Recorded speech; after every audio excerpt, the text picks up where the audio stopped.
না, তোমার জন্য একটা সুন্দর ড্রেস এনেছি। ও মা, কি সুন্দর! কিন্তু কি দরকার ছিল তোমার এইসব আনা? এমনিতেই তুমি তো আমার এখনো ফোনে টাকা দিতে পারছো না।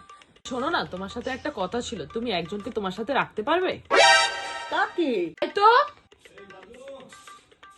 না না, আমি পারবো না। এই একই জামার মধ্যে আমিও থাকবো, ওকেও রাখবো, আমি পারবো না। প্লিজ প্লিজ, এমার্জেন্সির জন্য ওকে রেখে দাও প্লিজ। তুমি বরং ওনাকে ওয়ালেটে রাখার ব্যবস্থা করে দাও, ওনার জন্য ওটাই ভালো হবে। ওয়ালেট তো আছে, কিন্তু এনাকে তোমার কাছে সেভ করে রাখছি এমার্জেন্সির জন্য। ভাল লাগে না আমার, আবার পিছনটা খুলে যাবে, ফিগারটা নষ্ট হয়ে যাবে, লোকে দেখে। চাচা, চাচা, চাচা। তোমার পেছন ছাড়া তো কোনো সেফ জায়গাও নেই, একটু রাখার চেষ্টা করো না।